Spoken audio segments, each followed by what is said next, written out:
Bueno, hemos invitado al doctor Matías Bonani, que es psicólogo, es titular del Instituto de Neurociencias Aplicadas a la Clínica, el INAC. ¿Cómo le va, doctor? ¿Qué tal? Buen día. Gracias por venir. Muchas gracias. Bueno, lo hemos invitado porque hay un sinnúmero de enfermedades o de patologías como la ansiedad, la depresión. Ahora se ha difundido mucho el tema del TOC, el trastorno obsesivo compulsivo. Y lo primero que le queríamos preguntar es si esta es una enfermedad de este tiempo, es una enfermedad que trae esta forma de vida que tenemos, o era algo que ya existía en otros tiempos y que simplemente no se conocía porque no estaba diagnosticado, ¿no? Bueno, no, es una enfermedad que siempre existió, el TOC. La base de esta enfermedad es la ansiedad y parte de una disfunción de áreas del cerebro que producen lo que son las compulsiones y las obsesiones. Las obsesiones son ideas y las compulsiones son acciones que calman la ansiedad que esas ideas producen. Sí. En eso se basa el TOC.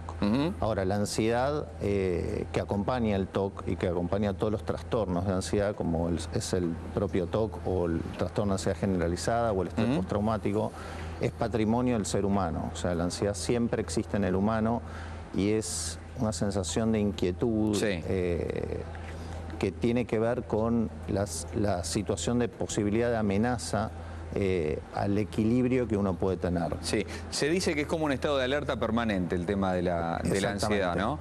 Ahora, pero existían, vamos, en otros tiempos, uno se imagina la vida, por ejemplo, en el campo, en el siglo, bueno, en el siglo XX, ¿no? La cuestión ya venía bastante complicada, en el siglo XIX o antes.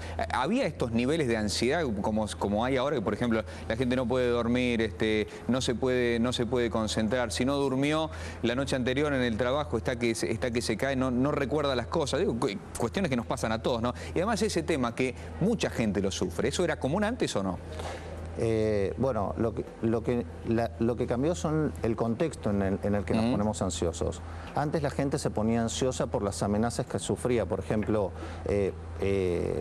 la persona que vive en el campo está amenazada de que no llueva y que no pueda cultivar, o de la casa, o de conseguir alimentos, o lo que sea.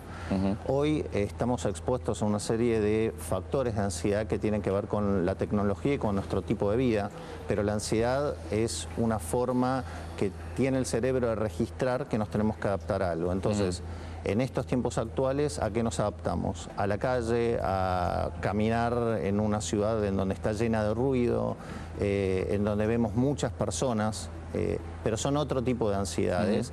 Y lo que sí varió es la frecuencia de estimulación que tenemos.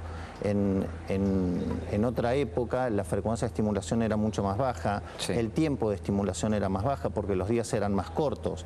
Desde que nosotros disponemos de luz, por ejemplo, nuestros días son mayores, más largos, y eso hace que la cantidad de estímulos a los que estamos expuestos sean mucho mayores, y de ahí más ansiedad. Claro, porque a partir de las 8 o 9 de la noche antes la gente se iba a dormir, y ahora está internet, la televisión. Exacto. Antes se iban a dormir sin luz a las 6 de la tarde, 7 de la tarde, ya no había luz. Ya no había mucho más para seguir estimulando, digamos. Exactamente. Y ¿cuándo la ansiedad es un síntoma de alerta? Digamos, ¿cuándo uno se tiene que asustar o dice, bueno, tengo un nivel de ansiedad que ya no puedo controlar, no puedo manejar? ¿Cuando no puede dormir? ¿Cuándo?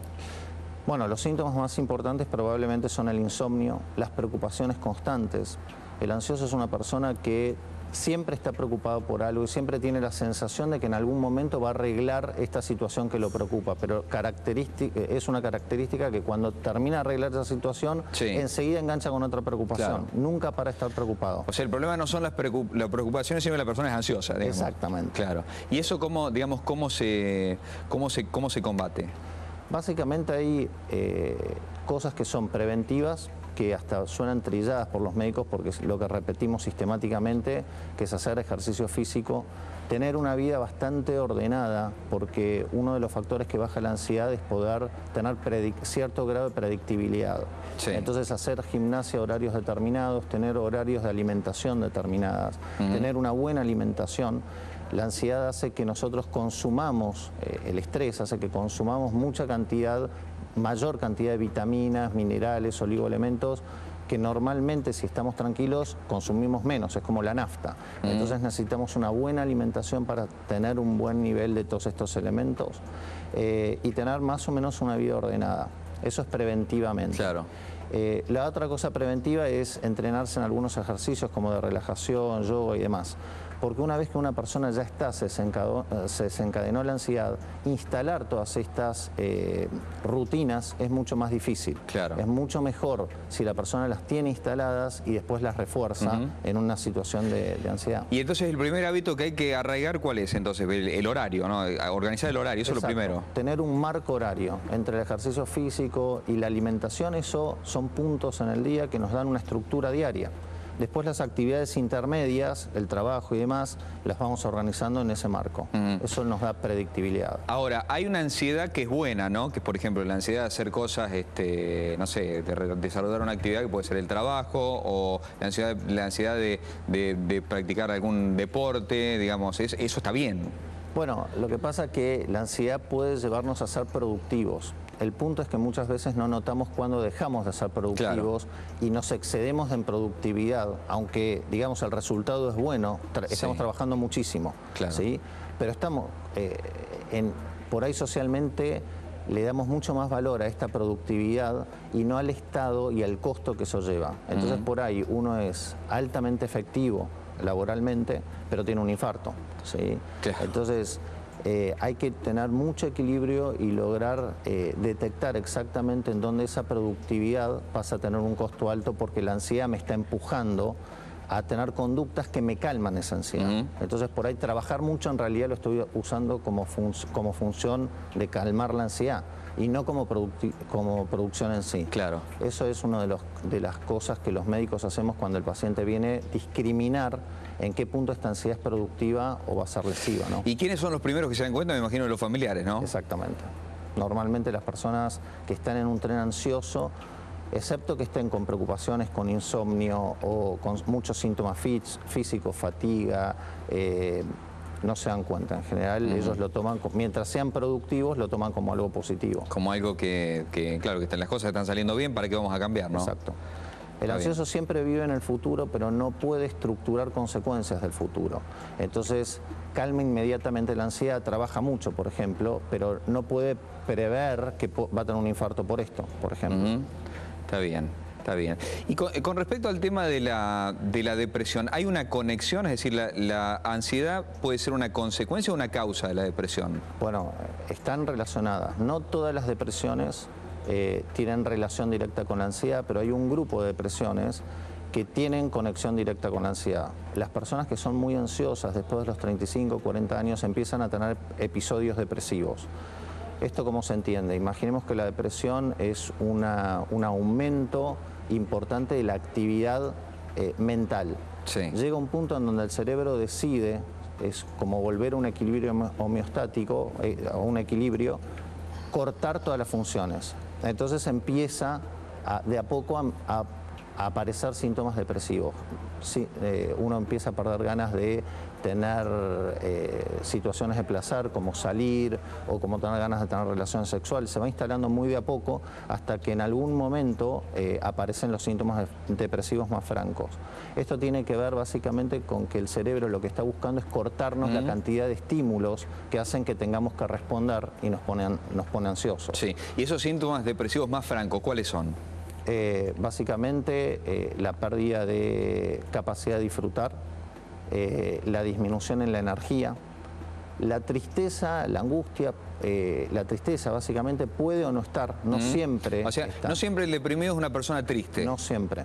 Pero sí es una persona que le cuesta mucho hacer cosas, no tiene energía básicamente y pierde capacidad de placer. Todo lo que le gusta le deja de importar.